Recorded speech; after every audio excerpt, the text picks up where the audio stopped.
Hello दोस्तों, इस video से हम टीओसी के मोस्ट इंपोर्टेंट एमसीक्यू को सॉल्व करना शुरू कर रहे हैं। मैं आपको इस बात की गारंटी दे रहा हूं, अगर आपने चारों के चारों पार्ट्स देख लिए टीओसी के, तो फिर आपको किसी भी क्वेश्चंस में डाउट नहीं रह जाएगा। एक एक कंसेप्ट को हमने काफी बारीकी से समझाया है। आप जितना मैंने एमसीक्यू इस कोर्स के अंदर कराया है, अगर आपने बस उतना ही कर लिया और उसको 2 से 3 बार रिवीजन कर लिया, तो फिर एक एक चीज आपका खत्म हो जाएगा। इसी के साथ हम वीडियो में आगे बढ़ते हैं और सबसे पहले जानते हैं कि टीओसी का मतलब क्या है, टीओसी क्यों है, क्या है, इसको हम पढ़ते क्यों है, राइट।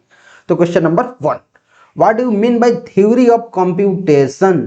थ्योरी ऑफ कंप्यूटेशन, तो जैसे इसका नेम सजेस्ट कर रहा है, आपको पता चल रहा होगा कि कंप्यूटेशन जो होता है उसका थ्योरी, इसमें प्रैक्टिकल का कोई बात है ही नहीं। कंप्यूटेशन मतलब जो मशीन है वो किसी भी प्रॉब्लम को सॉल्व कर सकता है कि नहीं, जो प्रॉब्लम है वो सॉल्वेबल है या नहीं, कोई भी प्रॉब्लम है वो सॉल्व हो गया है फिर नहीं, उसके बारे में सारा का सारा हमारा थ्योरी है। जो टीओसी है बेसिकली एब्स्ट्रैक्ट मॉडल्स पे बात करता है, जो बताता है कि जो हमारे पास मशीन है वह किस हद तक प्रॉब्लम को सॉल्व कर सकता है, प्रॉब्लम सॉल्व भी कर सकता है कि नहीं। मतलब सब मिला के बात इतना है कि जो कंप्यूटर सिस्टम है किस प्रॉब्लम को सॉल्व कर सकता है, किस प्रॉब्लम को सॉल्व नहीं कर सकता है, इसी के बारे में हमारा टीओसी बात करता है। जो टीओसी होता है उसका 3 मेन कंपोनेंट होता है। 3 कौन कौन होता है सर? अगर मैं उसको शॉर्ट फॉर्म में लिखूं तो ACC, आप इसको ध्यान रखें। ACC मतलब ऑटोमाटा, कंप्यूटेबिलिटी, और एक होता है हमारे पास क्या, कॉम्प्लेक्सिटी। ACC 3 ही टर्म्स है। 3 टर्म्स के अंदर जो हमारे पास टीओसी है वो खत्म हो जाएगा, सिर्फ 3 टर्म्स। अब इसके अंदर काफी सारे अलग अलग टर्म्स आते हैं। तो सबसे पहले हम जानते हैं कि जो ACC है उसका मतलब क्या है। तो जैसे मैंने आपको बताया था कि जो ऑटोमाटा है, ये मतलब ऑटोमाटा, ऑटोमाटा ये क्या करता है सर, ये लैंग्वेज को पहचानता है। जो कंप्यूटर सिस्टम है इसमें काफी सारे लैंग्वेजेस हैं, वो क्या करता है, लैंग्वेज को पहचानता है। तो मैं यहाँ इसका हिंदी ही लिख देता हूं, लैंग्वेज को पहचानना, लैंग्वेज को पहचानना, ठीक है। जो हमारे पास कंप्यूटेबिलिटी है वो क्या करता है, कंप्यूटेबिलिटी ये क्या करता है सर, कि प्रॉब्लम सॉल्वेबल है या नहीं। कोई भी प्रॉब्लम, जैसे मान लो हमने कंप्यूटर सिस्टम को दे दिया, बोला कि सॉल्व करो, तो कंप्यूटेबिलिटी क्या करेगा, ये पता लगाया कि जो प्रॉब्लम हमें मिला है क्या ये प्रॉब्लम सॉल्व भी होगा, क्या ये प्रॉब्लम सॉल्व हो सकता है। तो यहां मैं सिंपली लिख देता हूं सॉल्वेबल, प्रॉब्लम सॉल्वेबल है या नहीं। और एक होता है कॉम्प्लेक्सिटी। कॉम्प्लेक्सिटी मतलब क्या होता है सर, कॉम्प्लेक्सिटी मतलब होता है कि जो प्रॉब्लम हमें मिला है उसको सॉल्व करने में कितना टाइम लगेगा या फिर कितना स्पेस लगेगा, उसकी एफिशिएंसी क्या होगी, कितना टाइम लगेगा और कितना स्पेस लगेगा, उसका एफिशिएंसी क्या है। 3 टर्म्स मिलके हमारा क्या बनता है, क्या बनता है, थ्योरी ऑफ कंप्यूटेशन। और जैसे मैंने आपको पहले ही बता दिया कि जो टीओसी है उसका मुख्य उद्देश्य क्या है, कि कंप्यूटर क्या सॉल्व कर सकता है, कंप्यूटर किस प्रॉब्लम को सॉल्व कर सकता है। इसका रियल लाइफ से कोई लेना देना नहीं है, केवल और केवल एक थ्योरी में ही सिमट के रह गया। टीओसी क्या है sir, it is the study of abstract models of computation and there capability. It is the study of computer hardware components only. क्या हार्डवेयर के बारे में हम पढ़ रहे हैं, गलत बात है। It is a branch that deals only with computer networking। क्या नेटवर्किंग के बारे में हम पढ़ रहे हैं, नहीं पढ़ रहे हैं सर। तो जो इसका करेक्ट आंसर है वो हमारे पास है ए नंबर।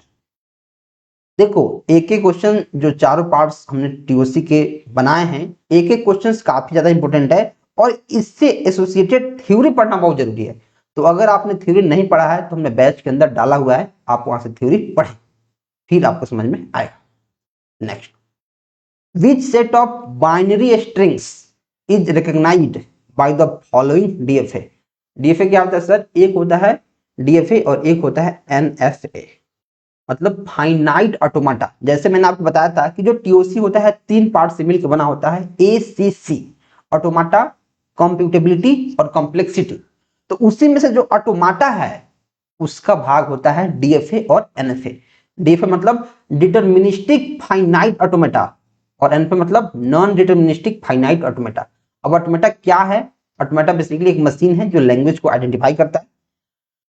इसके बारे में मैंने थ्योरी में आपको पढ़ाया हुआ है।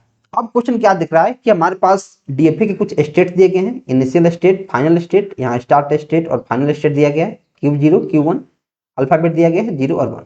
अब जो स्टेट्स है भैया, क्या वो Q0 और Q1 ही हो सकता है? नहीं, S1 S2 A B कोई भी अल्फाबेट आप उसको एज स्टेट्स रख सकते हो, लेकिन सारे बुक्स में Q0 मतलब start state, final state Q1 ऐसा हम रखते हैं ताकि एक स्टैंडर्ड मेंटेन रहे। ठीक है, अल्फाबेट क्या होता है सर? अल्फाबेट वो सारे के सारे कैरेक्टर्स होते हैं जिसके हेल्प से हमें स्ट्रिंग बनाना होता है।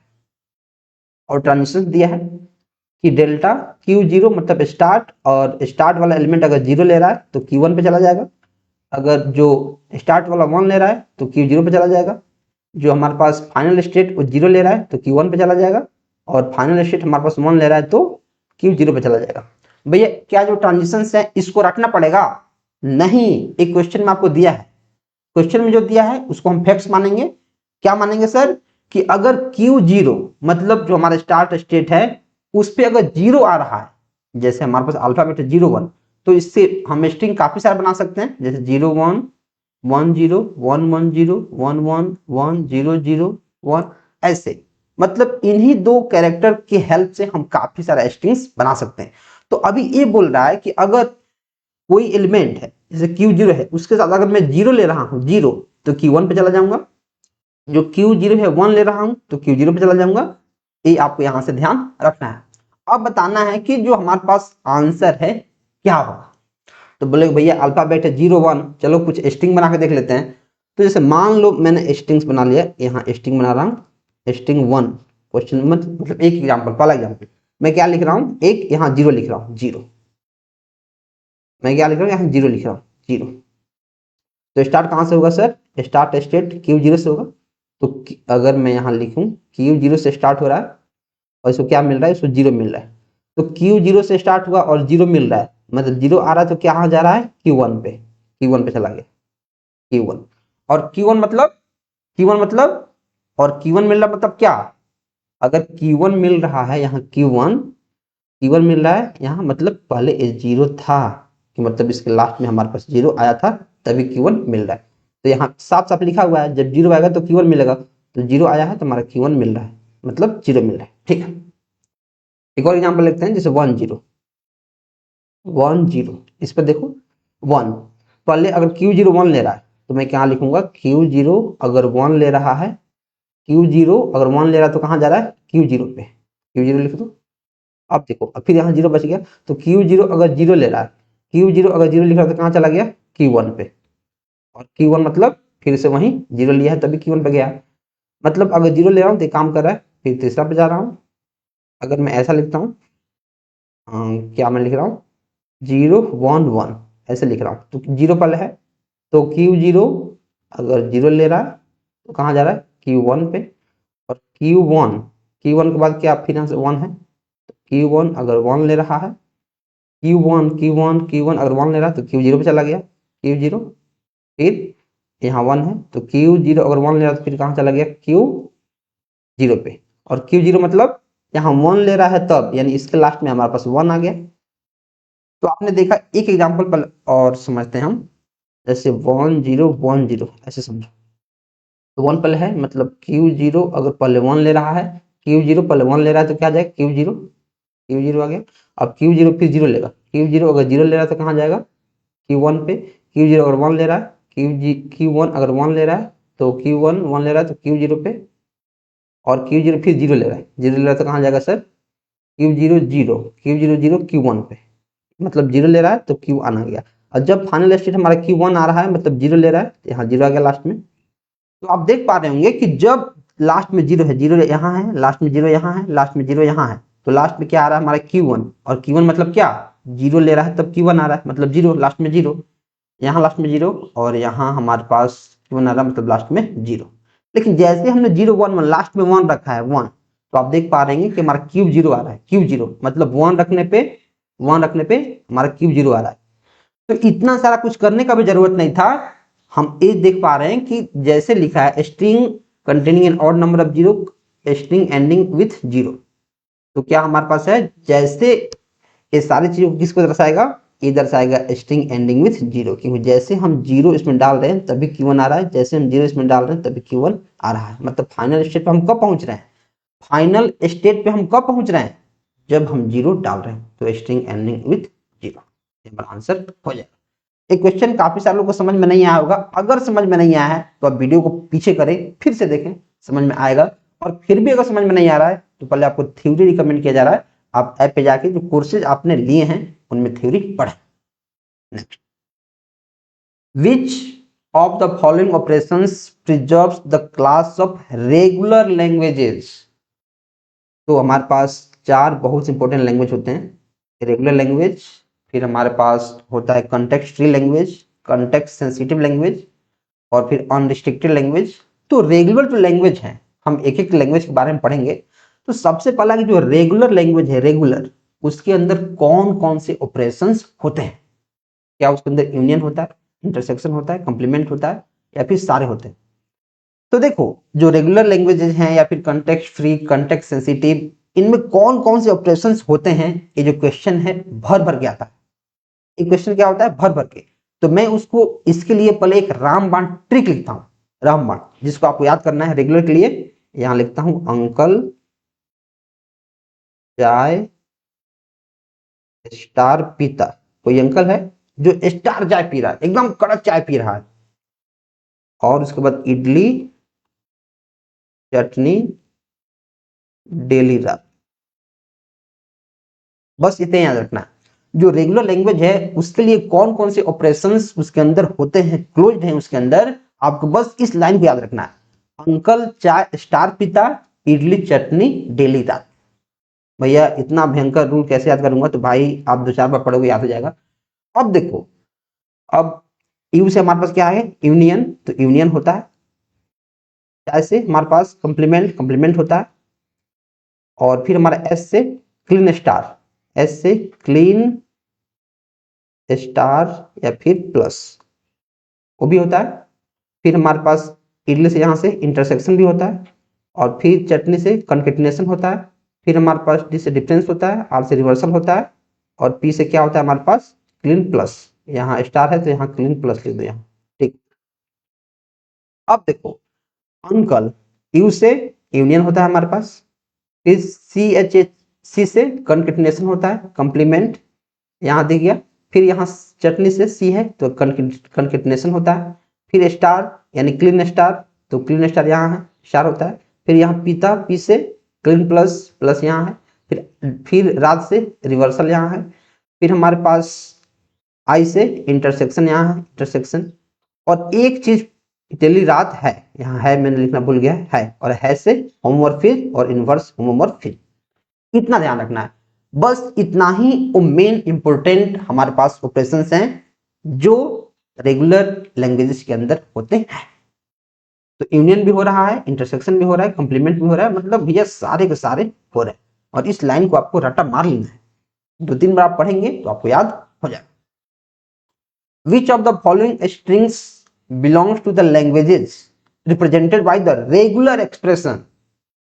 अब देखो इसको कैसे पढ़ेंगे, ये जो क्वेश्चन है अपने आप में इसको पढ़ना ही मुश्किल है। बच्चे इसको पढ़ना ही नहीं जानते हैं, इसको कैसे पढ़ते हैं, इसको कैसे पढ़ते हैं, राइट। देखो, जब पाइपलाइन लगता है, आप देखते होंगे प्रोग्रामिंग लैंग्वेज में जब पाइपलाइन लगता है मतलब और होता है, और या तो ए या फिर बी।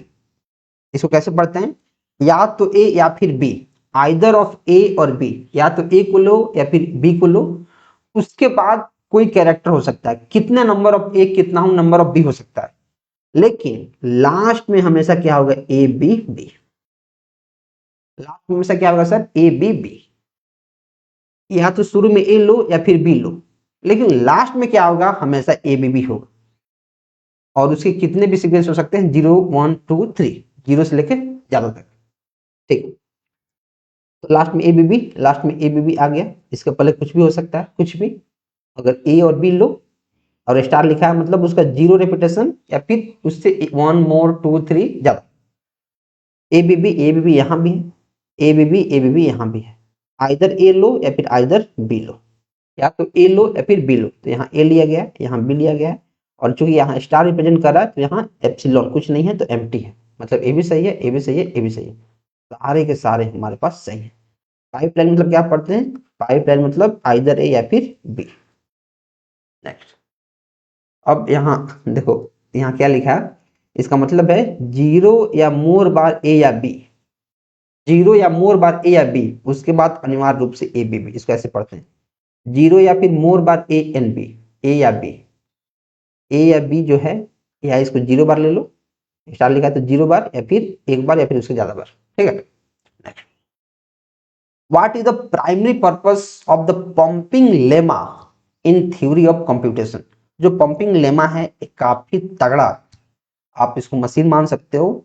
इसका पर्पस ये है कि जो पंपिंग लेमा है ये प्रूव करता है कि कोई जो लैंग्वेज है वह रेगुलर नहीं है। देखो आपको ऐसा काफी सारा एल्गोरिथम देखने को मिलता होगा अलग अलग सब्जेक्ट्स के अंदर। हम प्रूव करते हैं कि एक चीज है क्यों। जैसे ट्रेंगल है तो ट्रेंगल क्यों है, राइट। कोई राइट एंगल ट्रेंगल है तो राइट एंगल ट्रेंगल क्यों है, ये प्रूव करते हैं। हम ये ऐसे प्रूफ नहीं करते हैं कि राइट एंगल ट्रेंगल ये क्यों नहीं है। लेकिन जो पंपिंग लेमा है वो क्या करता है सर, इसको सीधे तौर पे याद करना है। जो पंपिंग लेमा होता है वो क्या करता है सर, ये प्रूव करता है कि कोई लैंग्वेज है वो रेगुलर नहीं है। To prove that language is not regular, इसका काम ही है यही कि प्रूव करना कि भाई लैंग्वेज रेगुलर नहीं है, इसका काम है। आपको इसको क्या कर लेना ध्यान। कैसे प्रूव करता है इसके बारे में थोड़ा सा देखो। जो पंपिंग लेमा है, मान लो यदि एल एक रेगुलर लैंग्वेज है तो एक संख्या p जिसको पंपिंग लेंथ बोलते हैं, ताकि कोई भी स्ट्रिंग को w से रिप्रेजेंट करते हैं जिसकी लेंथ अगर p से ग्रेटर देन p हो तो जो स्ट्रिंग है वह एक्स वाई जेड में लिखा जा सकता है। मतलब स्ट्रिंग w जो हमने पार्ट लिखा है इसके अंदर कुछ भी स्ट्रिंग हम डाल सकते हैं। अब तीन कंडीशन आती है इसके अंदर, थोड़ा समझो इसको। कंडीशन वन क्या है कि x और y की कुल लंबाई, अगर दो मतलब यहाँ हमने तीन कैरेक्टर्स लिखा है तो x और y की कुल लंबाई पंपिंग लेंथ p से अधिक नहीं होनी चाहिए, पहला कंडीशन। दूसरा क्या है सर, अगर जो y की लेंथ है, y की लंबाई शून्य से अधिक होनी चाहिए, मतलब y का वैल्यू कुछ ना कुछ होना चाहिए। तीसरा condition, x y to the power i z belongs to L for all i greater than equal to zero, मतलब y को जितनी बार भी रिपीट करो प्राप्त स्ट्रिंग हमेशा लैंग्वेज एल के सदस्य होनी चाहिए। ये तीनों स्ट्रिंग हमारा सेटिस्फाई करता है। अगर तीनों सेटिस्फाई कर रहा है तब जाके हमारा रेगुलर लैंग्वेज है। अगर इसमें से एक भी सेटिस्फाई नहीं कर रहा है तो रेगुलर नहीं है। और यह चीज प्रूव करता है, आप इसका ओवरव्यू एक बार देख सकते हैं। एग्जाम में एक क्वेश्चन आता नहीं है लेकिन डायरेक्ट ऐसे आएगा कि पंपिंग लेमा का काम क्या है। Which of the following languages cannot be recognized by a push down automata PDA, मतलब जिसमें एक स्टैक काम करता है PDA, पुश डाउन ऑटोमाटा। जो पुश डाउन ऑटोमाटा है किसका है सर, वो कंटेक्स्ट फ्री लैंग्वेज का है।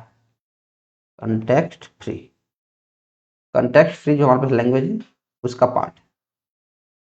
पुश डाउन मतलब इसमें एक स्टैक होता है, तो कौन सा है जो स्टैक आइडेंटिफाई को नहीं कर सकता है, f n b f n a n b n c n, या फिर हमारे पास ए एन और b M.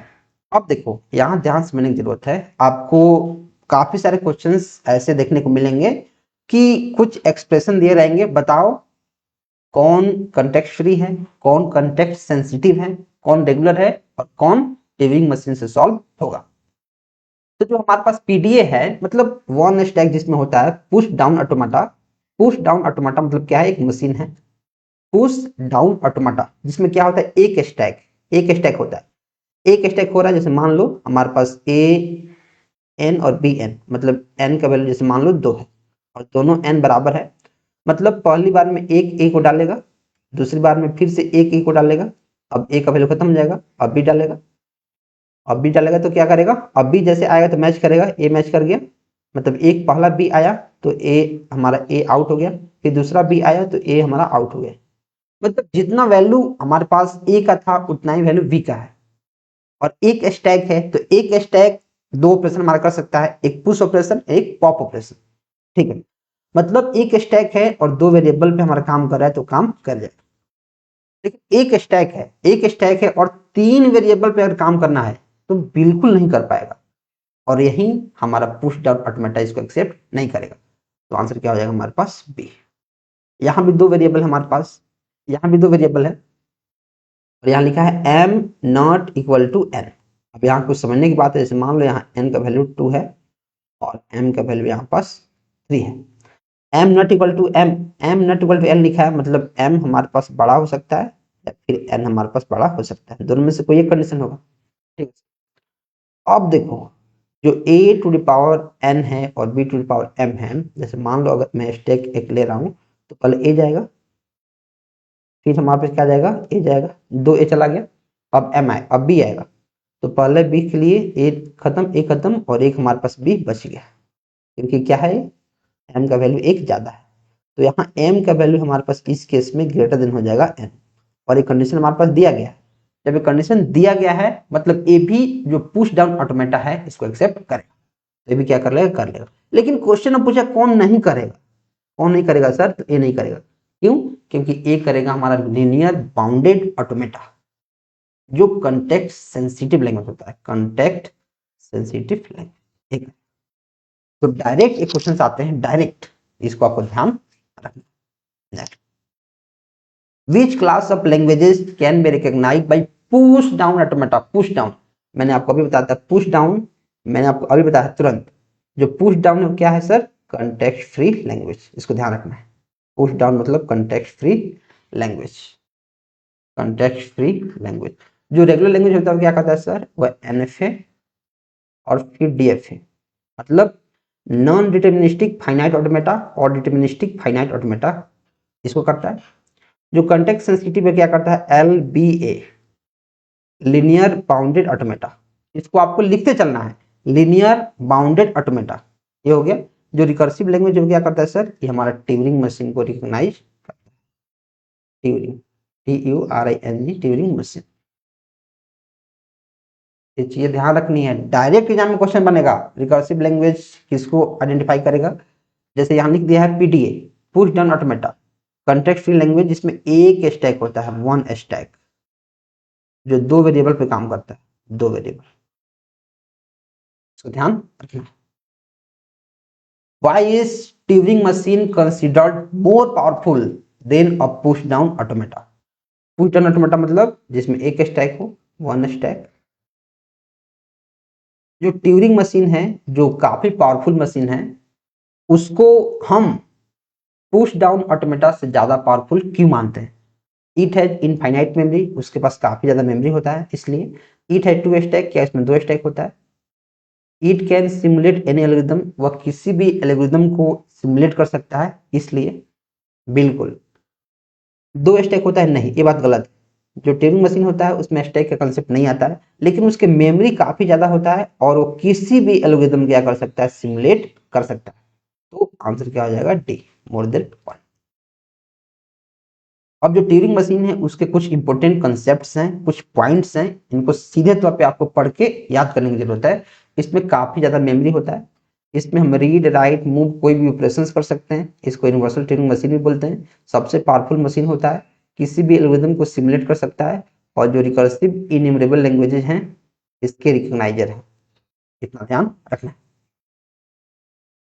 Which of the following best describe the halting problem? Halting, अब देखो जो टीओसी है उसके अंदर आपको हॉल्टिंग प्रॉब्लम किसी ना किसी एग्जाम में देखने को मिलेगा, जिसमें भी अगर आपके टीओसी सिलेबस में है तो उसमें एक क्वेश्चन हमेशा पूछा जाएगा कि हॉल्टिंग प्रॉब्लम क्या होता है।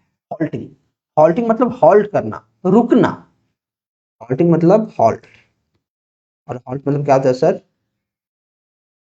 रुकना, रुकना। अच्छा, जो हॉल्टिंग प्रॉब्लम है क्या वो अनडिसाइडेबल है, सेमी डिसाइडेबल है, रेगुलर प्रॉब्लम है, कंटेक्स्ट फ्री प्रॉब्लम है। हॉल्टिंग मतलब जो हॉल्ट करके चलता है, हॉल्ट।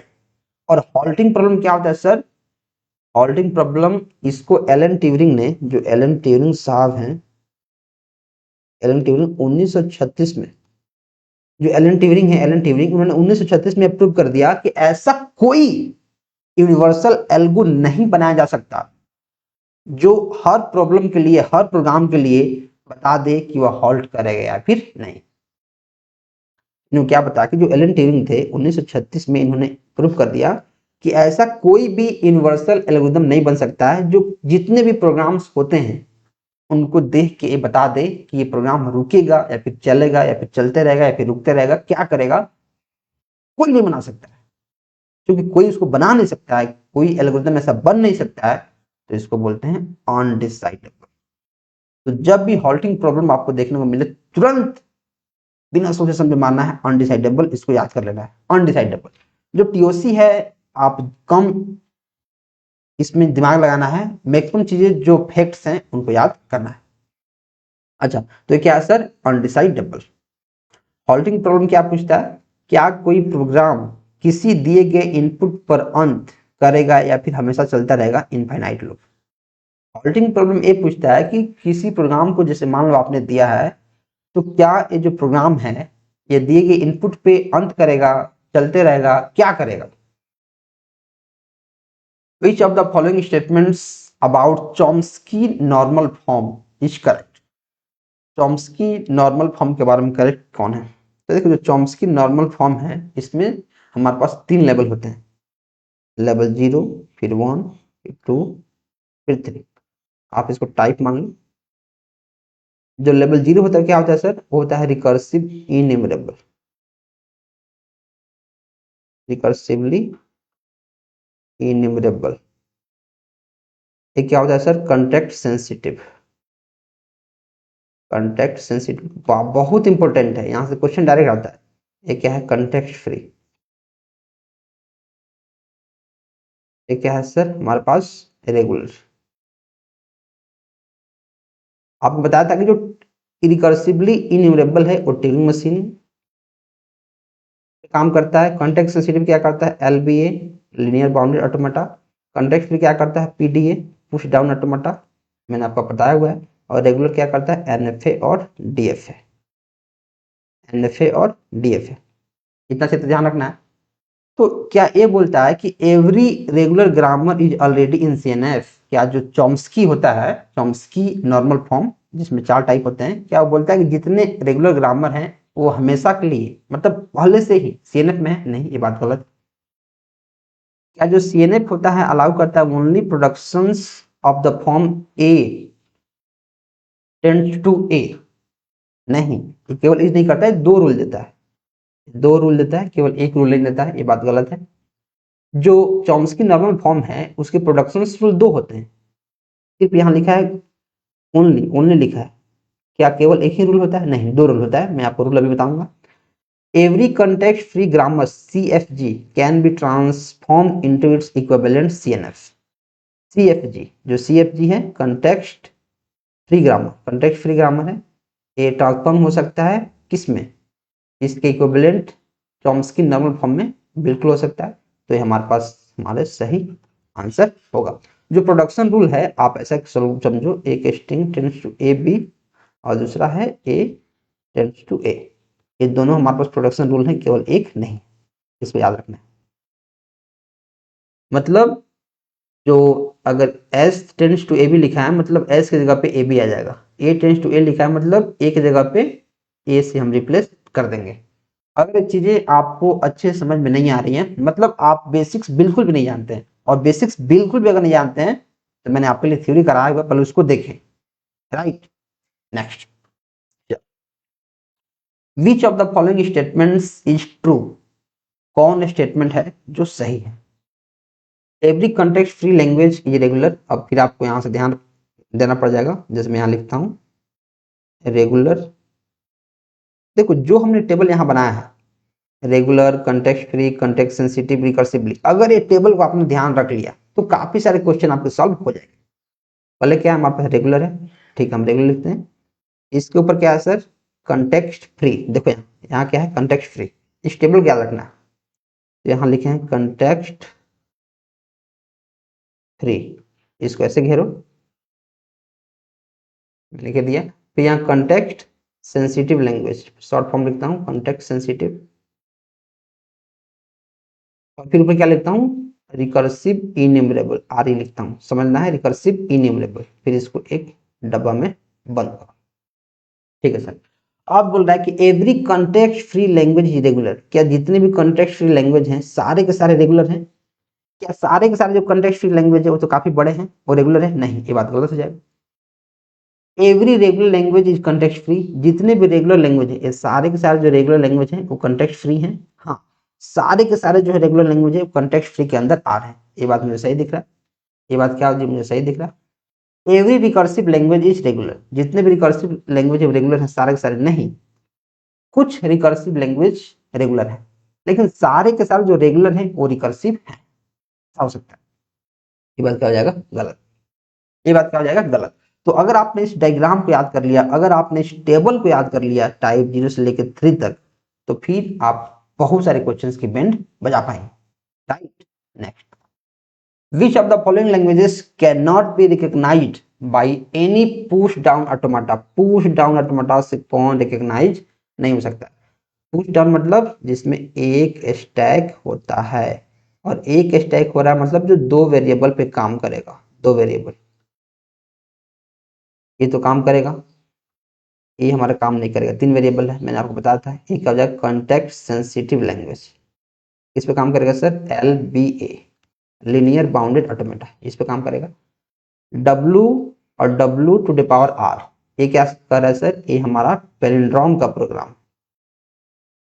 इसको कैसे पढ़ते हैं समझो, इसको कैसे पढ़ते हैं सर? इसको हम पढ़ते हैं कि W मतलब स्ट्रिंग रहना चाहिए, स्ट्रिंग रहना चाहिए, और WR मतलब उसी स्ट्रिंग का रिवर्स रहना चाहिए। जैसे मैं ऐसा लिख देता हूं AAB, W बराबर क्या है? AAB। मान लो W बराबर AAB है, ठीक है, तो क्या लिख रहा है? स्ट्रिंग रहना चाहिए, और क्या रहना चाहिए? स्ट्रिंग रहना चाहिए, क्या रहना चाहिए? उसी स्ट्रिंग का उल्टा रहना चाहिए, और जो अल्फाबेट है A और B में से रहना चाहिए, मतलब A रहे, B रहे, मल्टीपल A रहे, मल्टीपल B रहे, यहाँ उसका 0 टाइम से लेके 0 to 4, ऐसा बहुत ज्यादा। और W मतलब स्ट्रिंग बिलोंग्स टू, W मतलब स्ट्रिंग रहना चाहिए, उसी स्ट्रिंग का उल्टा रहना चाहिए, जहां जो स्ट्रिंग है, जहां जो स्ट्रिंग है वो A और B के कंपोजिशन से मिला हो, A हो B हो उसमें, मतलब इन्हीं दोनों लेटर में से, कैरेक्टर में से हो सकता है, और उसका मल्टीपल कॉपी। स्टार मतलब उसका 0 टाइम्स, 1 टाइम, 2 टाइम, 3 टाइम्स। तो हमारे पास क्या हो गया? W, तो W हम यहाँ लिख देते हैं, और इसी W का उल्टा यहाँ W to the power R है, मतलब BAA। तो क्या भैया ये पैलिंड्रोम बन गया है? बिल्कुल बन गया है सर। पैलिंड्रोम मतलब उल्टा सीधा एक समान। तो पैलिंड्रोम भी हमारे क्या करता है? पुश डाउन ऑटोमेटा के अंतर्गत आता है, मतलब A आ रहा है और A आ रहा है। ओहो हो, तो कौन हमारे पास नहीं आ रहा है? कैन नॉट लिखा है, कौन नहीं आएगा? तो ए हमारे पास बी नंबर नहीं आएगा। क्यों? क्योंकि हमारे पास है लीनियर बाउंडेड ऑटोमेटा का। देखिए कैसे पढ़ेंगे? W कंकेटिनेटेड विथ W रिवर्स, मैंने आपको बताया था, जहां W A और B से बनी कोई भी स्ट्रिंग हो, A और B से बनी कोई भी स्ट्रिंग हमारे पास W होना चाहिए। Which of the following context free languages generates the language A to the power n, B to the power n pipeline, जहां n greater than equal to 0 हो? कंटेक्स्ट फ्री लैंग्वेज मतलब जो जिसको PDA recognise करता है, जो एक stack पे काम करता है, 1 स्टैक। अच्छा, S, S tends to ASB, और जहां एप्सिलॉन भी हो सकता है, एप्सिलॉन मतलब एम्प्टी, जो E है इसको बोलते हैं एप्सिलॉन। एप्सिलॉन मतलब एम्प्टी को रिप्रेजेंट करता है, ठीक है भैया। अच्छा, अब देखो जो A है, मतलब बीच का जो S है, और जो हमारे पास 2 वेरिएबल है A और B, इसमें एम्प्टी भी हो सकता है, मतलब एक A कर दो, एक B, फिर 2 A कर दो, 2 B कर दो, 3 A कर दो, 3 B कर दो, क्योंकि A B दोनों हमारे पास दोनों साइड रहना चाहिए। ये तो हमारे पास 2 वेरिएबल है, तो स्टैक की हेल्प से हो ही जाएगा, मतलब PDA है। यहाँ सिर्फ AS लिखा है, AS, और S भी लिखा है, मतलब क्या? मतलब इसका क्या? जितने चाहे A B जोड़ सकते हो, लेकिन इक्वालिटी नहीं है। इसमें क्या है कि एक A है तो एक B है पहला में, एक S के पहले A है और S के बाद B है, जितने नंबर ऑफ A हैं उतने नंबर ऑफ B यहाँ होगा, इक्वालिटी चेक हो रहा है, और तभी जाके हमारे पास क्या स्टैक में काम करेगा। लेकिन यहाँ क्या है? जितने नंबर ऑफ आप A जोड़ दो, जितने नंबर ऑफ आप B जोड़ दो, ऐसे। तो क्या दोनों बराबर? नहीं बराबर है, क्योंकि यहाँ कोई भी इक्वालिटी चेक का बात नहीं किया है, राइट। और इसमें तो हमारे पास स्ट्रिंग जो S रिप्रेजेंटेशन है वही नहीं है, तो इसमें तो काम होगा ही नहीं। इसमें तो क्या केवल इसमें केवल ई बन सकता है और फिर ए भी बन सकता है एक साथ। इसमें कोई भी नंबर कोई भी कैरेक्टर ऐड नहीं हो सकता। जैसे यहाँ ए और एस है तो इसके पहले आप बहुत सारा ए लगा सकते हो ऐसा, फिर इसके बाद में आप बहुत सारा बी लगा सकते हो ऐसा। लेकिन इसमें क्या है, कोई भी एस नहीं है तो केवल ए बी रहेगा और एप्सिलॉन रहेगा, मतलब एप्सिलॉन और ए बी दो ही बन पाएगा। ये बात गलत गलत हो जाएगा, ये भी गलत हो जाएगा। हमें इक्वालिटी चाहिए तो क्या हो जाएगा आंसर ए। एस को ए बी से रिप्लेस करो या फिर एप्सिलॉन से रिप्लेस करो। इसका मतलब है अगर ऐसा लिखा है s tends to a s b और एप्सिलॉन, मतलब जो एस है एस एस उसको क्या करो ए एस बी से रिप्लेस कर दो। मतलब एस के जगह पे और आप ए बी ला दो और ए बी ला दो या फिर इसको एप्सिलॉन से रिप्लेस कर दो, का मतलब ए होता है। When is a context free language is said to be ambiguous। ambiguous मतलब एक ही काम को दो चीज करना है, दो तरीका से कर रहे हैं लेकिन जाके वो काम हो नहीं रहा।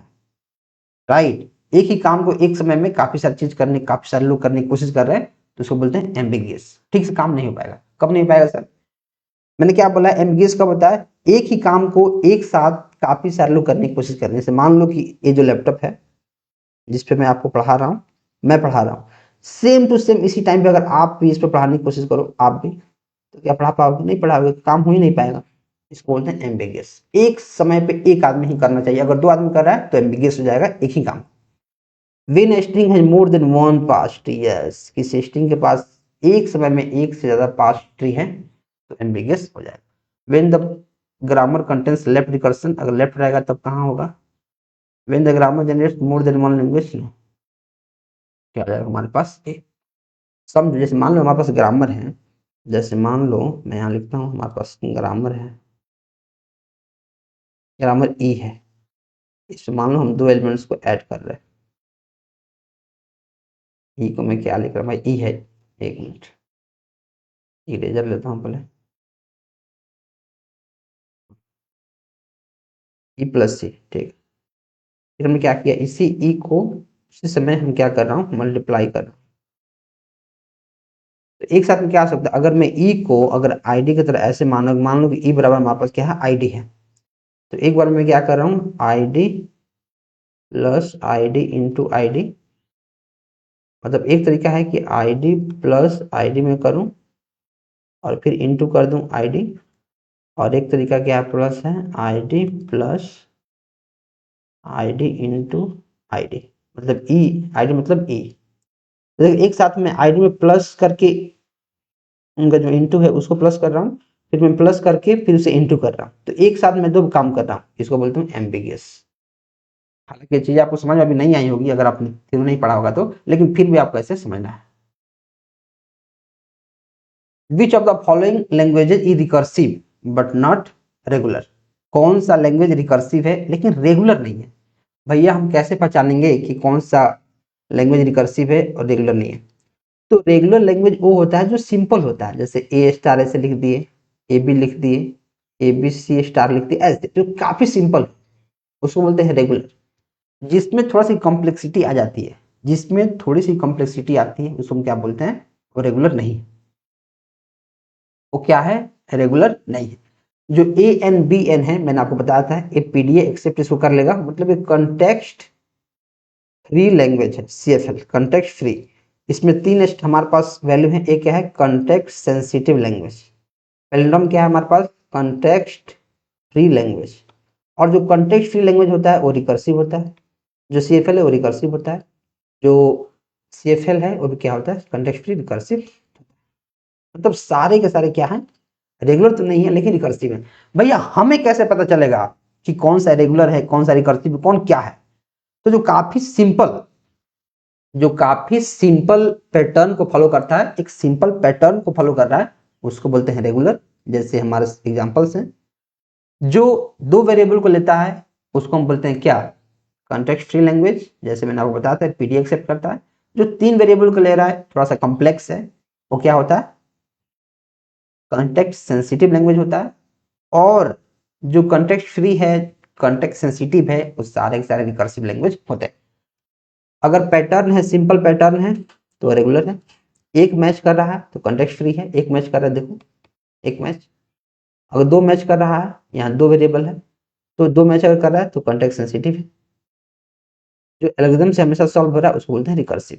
तो जो कॉन्टेक्स्ट फ्री है, कॉन्टेक्स्ट सेंसिटिव है, और दोनों दोनों क्या है, रिकर्सिव है। इसको ध्यान रखना है। Which of the following operations is not closed for context free language? मैंने आपको रेगुलर लैंग्वेज के लिए जो ट्रिक बताया था, रेगुलर लैंग्वेज के लिए मैंने जो आपको ट्रिक बताया था, क्या ट्रिक था सर? ट्रिक क्या था? ट्रिक हमारे पास था, अंकल चाय स्टार पीता, इडली चटनी डेली रात है। अंकल चाय स्टार पीता, जो अंकल है चाय पी रहा है स्टार टाइप का, और इडली जो चटनी है वो डेली रात को खा रहा है। अभी हमें क्या जानना है? अभी हमें जानना है कि जो हमारे पास कंटेक्स्ट फ्री लैंग्वेज है, इनके अंदर कौन कौन से ऑपरेशंस होते हैं। तो चलो ट्रिक समझते हैं कौन कौन से होते हैं। यहाँ नॉट लिखा है तो हम जान जाएंगे कौन कौन से होते हैं। अगर हम जान जाते हैं कौन कौन से हो रहे हैं, तो हम ये भी जान जाएंगे कौन कौन से नहीं हो रहा है। राइट, जितना हमारे ऑप्शन के अंदर आ रहे हैं, जो हमारे ट्रिक के अंदर आ रहा है, वो सारा का सारा है। जो नहीं आ रहा मतलब वो नहीं है। तो कौन कॉन्टेक्स्ट फ्री लैंग्वेज नहीं है? यूनियन नहीं है, कंकेटेनेशन नहीं है, इंटरसेक्शन। इसका एक्चुअल आंसर होगा इंटरसेक्शन। अब कैसे नहीं है सर? चलो याद करते हैं। लिखो, uncle cat sings rap happily inside. Context free, बस इतना ही ध्यान रखना है, इतना ही। Uncle cat sings rap, uncle जो कैट है वह रैप सिंग कर रहा है हैप्पीली इनसाइड, घर के अंदर आराम से क्या कर रहा है, सिंग कर रहा है। अब देखो, अंकल मतलब यू से यूनियन, कैट से कनकेटिनेशन, यहाँ कनकेटिनेशन लिखता हूं, कनकेटिनेशन, यहाँ ओ है। सिंग एस से क्लीन स्टार, स्टार, और यहाँ प्लस भी लिख दो एक ही साथ, क्लीन स्टार और प्लस। आर से रिवर्सल, रिवर्सल। एच से हैप्पीली मतलब होमोमॉर्फिज्म, तो यहाँ लिखता हूं होमोमॉर्फिज्म। और आई से इनवर्स होमोमॉर्फिज्म, इनवर्स होमोमॉर्फिज्म। तो ये सारी चीजें होती हैं। कौन कौन नहीं होता है सर? कंप्लीमेंट नहीं होता है, कंप्लीमेंट नहीं होता है, इंटरसेक्शन नहीं होता है, और डिफरेंस नहीं होता है।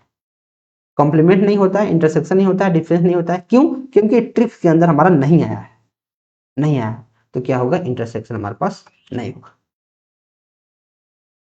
Push down automata pushes one symbol onto the stack for every A read and pops one symbol for every B read. Which language does it recognize?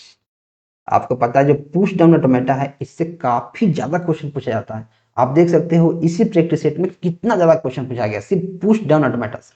Push down जिसमें केवल एक स्टैक होता है, वन स्टैक, ये चीज question में भी लिखा गया। जिसमें दो वेरिएबल पे हम काम करते हैं, अलार्म वगैरह, दो वेरिएबल पे हम काम करते हैं, ए और बी, या फिर कोई भी दो वेरिएबल, ठीक है। दो वेरिएबल पे हम क्या कर रहे हैं, काम कर रहे हैं। दो वेरिएबल यहाँ है सर, दो वेरिएबल यहाँ है, इस पे हम काम कर रहे हैं, ठीक है। एन ग्रेटर देन हमारे पास क्या है, जीरो है, मतलब यहाँ एन है, यहाँ एन है, दोनों बराबर है। यहाँ क्या है, ए और बी है, यहाँ ए एन है और बी एम है। तो यहाँ एम एन ग्रेटर, एम पता नहीं क्या है, लेकिन एन ग्रेटर देन हमारे पास इक्वल टू जीरो है। Recognise, okay. यहाँ ए एन बी एम है, n greater than zero and m less than one है। अगर m less not equal to n ऐसा रहेगा तब ये रिकॉग्नाइजेबल हो जाएगा, लेकिन ए ग्रेटर देन जीरो है और जो एन है लेस देन एम, राइट। अगर इसको मैं लिखूं, जैसे मान लो यहाँ मैं लिख देता हूँ, जैसे एन का वैल्यू तुम जीरो ही मान लो, ग्रेटर देन इक्वल टू लिखा है जीरो ही, और जो एम है वह ग्रेटर देन है एन से, एम ग्रेटर देन है एन से, एम का वैल्यू यहाँ वन मान लो, वन। तो फिर ये काम नहीं कर पाएगा, एक ही वेरिएबल बच जाएगा, ये बात गलत हो जाएगा, गलत। लेकिन ये जो है दोनों बराबर है, ये तो ऐसे ही सही है। और यहाँ m का वैल्यू पता नहीं, लेकिन जो n है वो ग्रेटर देन इक्वल टू 0 है, तो भी हमारा काम नहीं कर पाएगा। दोनों हमारे पास या तो बराबर रहना चाहिए, या फिर नॉट इक्वल टू दिया है तो उसके कंडीशन आना चाहिए कि या तो m बड़ा हो सकता है n से, या फिर n बड़ा हो सकता है m से। आंसर क्या हो जाएगा हमारे पास ए। What is the time complexity of processing an input string of length n using a deterministic finite automata? अब ये जो क्वेश्चन है इसको सीधे तौर पे आप क्या करना है, जो डीएफए होता है, डीएफए डिटरमिनिस्टिक फाइनाइट ऑटोमेटा, वो एक एक इनपुट के पास जा जाके प्रोसेसिंग करता है, एक एक इनपुट के पास। तो एक एक के पास जाएगा तो क्या हो जाएगा, ओ ऑफ एन। अब इसके बारे में थोड़ा समझो। जैसे मान लो हमारे पास इनपुट है, उसमें कुछ स्ट्रिंग दिया गया है, बाइनरी स्ट्रिंग, लेंथ उसका 6 है। डीएफए क्या करेगा, 1 के पास जाएगा 0, जैसे मैंने आपको बताया था ना डीएफए में जो क्वेश्चन नंबर 2 था, मैंने आपको Q0 टेंड्स टू 0, फिर Q1 टेंड्स टू ऐसा करके बताया था। तो एक एक जो स्ट्रिंग था, एक एक जो बाइनरी स्ट्रिंग था उसके पास मैंने गया था, तो एक एक पास जाऊंगा तो क्या हो जाएगा, एन टाइम लगेगा। आप इसको यहाँ से याद कर सकते हो, DFA OFN, NFA OFN, E NFA OFN theoretical, PDA OFN, Turing machine जो डिपेंड करता है। और ट्यूरिंग मशीन का भी क्वेश्चन आता है कि ट्यूरिंग मशीन के जो टाइम कम्प्लेक्सिटी है क्या है, वो एल्गोरिथम पे डिपेंड करता है। Which of the following languages cannot be recognized by a context-free language? context free मतलब जो पीडीए को एक्सेप्ट करता है, जिसमें 1 स्टैक होता है। आप देख पा रहे इसी टाइप के कितने क्वेश्चन है, 2 है हो जाएगा, 2 है हो जाएगा। और यहाँ a n b n c n, ये हमारे पास कैनॉट, यहाँ ए क्या हो जाएगा, कंटेक्स्ट सेंसिटिव लैंग्वेज, ये हमारे पास नहीं होगा। तो कैनॉट लिखा है, कैनॉट लिखा है, तो आंसर क्या आ जाएगा हमारे पास सी। अब काफी सारे बच्चे ए हमें कमेंट करेंगे कि जो ए एन है बी एम है, एम और n greater than equal to 0 है। भैया आपने तो यहाँ बता दिया है, इधर कोई क्वेश्चन है यही, m n greater than 0, a तो हमारे पास every a read pops one symbol for b read, तो यहाँ देखो कंडीशन लिख दिया है कि हर एक ए रीड के लिए पॉप्स करेगा 1 symbol for every b read, लेकिन यहाँ रीड फिट कुछ नहीं लिखा है। अगर ऐसे 2 नंबर रहेगा, ऐसे अगर 2 वेरिएबल रहेगा तो उसको पीडी एक्सेप्ट कर लेगा, लेकिन अगर कुछ कंडीशन उसके अंदर दे देगा तब उसको चेक करेगा कि हर एक के लिए हो रहा है कि नहीं, हर एक के लिए। यहाँ हर एक के लिए नहीं कह रहा है, यहाँ 2 नंबर है तो एक स्टैक में जाएगा, एक आएगा, कुछ नंबर बच भी जाएगा तो क्या फर्क पड़ता है, कोई फर्क नहीं पड़ता है, राइट। तो इसलिए आंसर क्या हो जाएगा यहाँ सी। आप समझ में आया मैं क्या बोल रहा हूँ, देखो ध्यान से क्या समझना है। अगर मान लो कुछ कंडीशन दे दिया, कंडीशन कि उस कंडीशन को फुलफिल करना है, हर एक ए के लिए एक बी चाहिए, हर एक ए के लिए एक बी चाहिए, तो कब होगा, जब बराबर होगा। हर एक ए के लिए अगर बी चाहिए मतलब ए का जो काउंटिंग है बी के काउंटिंग के बराबर होना चाहिए, राइट। लेकिन पीडीए ए भी तो बोलता है कि अगर 2 नंबर चाहिए तो ए बी, जैसे मान लो ए हमारे पास 2 है और बी हमारे पास 3 है, या फिर बी हमारे पास 3 मान लो, हाँ, तो क्या हर एक ए के लिए बी मिल रहा है, तो क्या हर एक बी के लिए ए मिल रहा है, नहीं मिल रहा है। तब यहाँ पीडीएफ तो है लेकिन उस स्पेशल केस वाला पीडीएफ नहीं है, पीडीएफ बोल रहा हूं, पीडीएफ नहीं, right. Next, which of the following properties is true for recursively enumerable, recursive enumerable के लिए कौन कौन से ट्रू है। तो हमने रेगुलर लैंग्वेज के लिए देख लिया, कॉन्टेक्स्ट फ्री लैंग्वेज के लिए देख लिया, अब हम रिकर्सिव लैंग्वेज के लिए देखेंगे कि इसके अंदर कौन कौन से ऑपरेशंस होते हैं, कौन कौन से ट्रू है। तो एक चीज आप समझो कि जो रिकर्सिवली इन्यूमरेबल लैंग्वेज होता है उसके अंदर काफी सारे ऑपरेशंस क्लोज्ड होते हैं, काफी सारे इसके अंदर क्लोज्ड होते हैं, राइट। तो जो हमारे पास लिख रहा है कि कौन इसमें कौन ट्रू है, कौन ट्रू है, यूनियन के अंदर होता है, इंटरसेक्शन के अंदर होता है, कॉम्प्लीमेंट के अंदर नहीं होता है। तो कौन सा ट्रू है sir, more than one, more than one true. इसका ट्रिक देखो, फिर वही ट्रिक हमारे पास है, uncle intelligent, uncle intelligent cat sings rap happily in school like rock star. अब इसमें ट्रिक थोड़ा ज़्यादा है। मैंने आपको क्या बताया था कि जो हमारे पास रिकर्सिवली इन्यूमरेबल लैंग्वेज है, इसके अंदर काफ़ी सारे ऑपरेशंस होते हैं। यूनियन, अंकल से यूनियन, इंटरसेक्शन, कॉन्केटिनेशन, लिस्टिंग से क्लीन स्टार और क्लीन प्लस, रिवर्सल, ऐसे होमोमॉर्फिज्म, आई से इनवर्स होमोमॉर्फिज्म, ऐसे ऐसे वहां पर क्या होता है सब्स्टिट्यूशन, लाइक से लेफ्ट और राइट कोसेंट,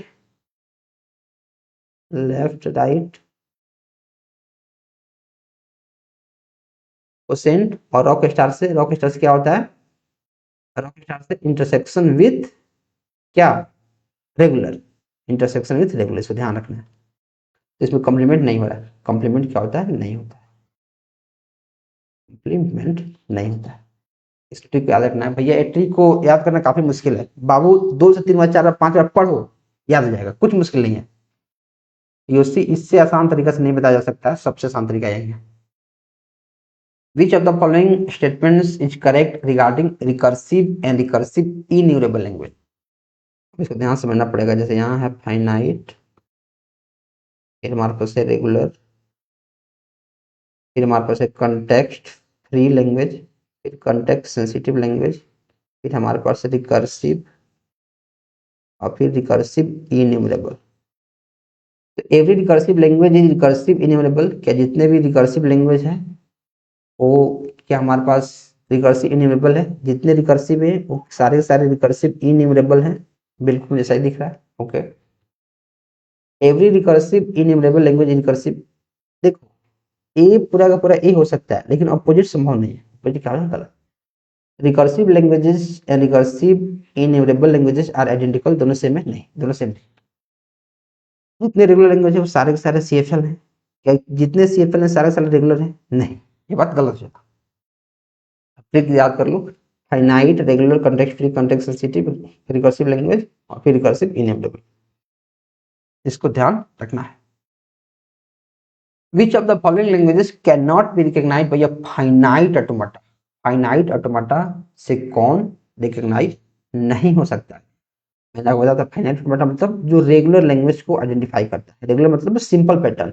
देखो यहाँ सिंपल पैटर्न है, कर लेगा, यहाँ सिंपल पैटर्न है, कर लेगा। ये क्या करेगा सर? ये पीडीए करेगा, मतलब ये फाइनाइट नहीं करेगा। मैंने आपको बता दिया है, समझ में आ गया।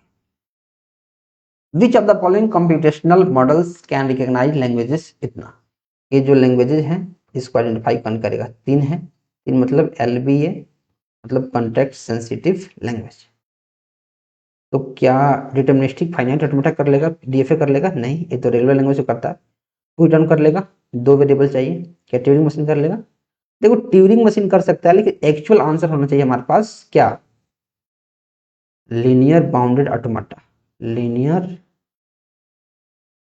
बाउंडेड ऑटोमेटा जो कॉन्टेक्स्ट सेंसिटिव लैंग्वेज के अंदर आता है।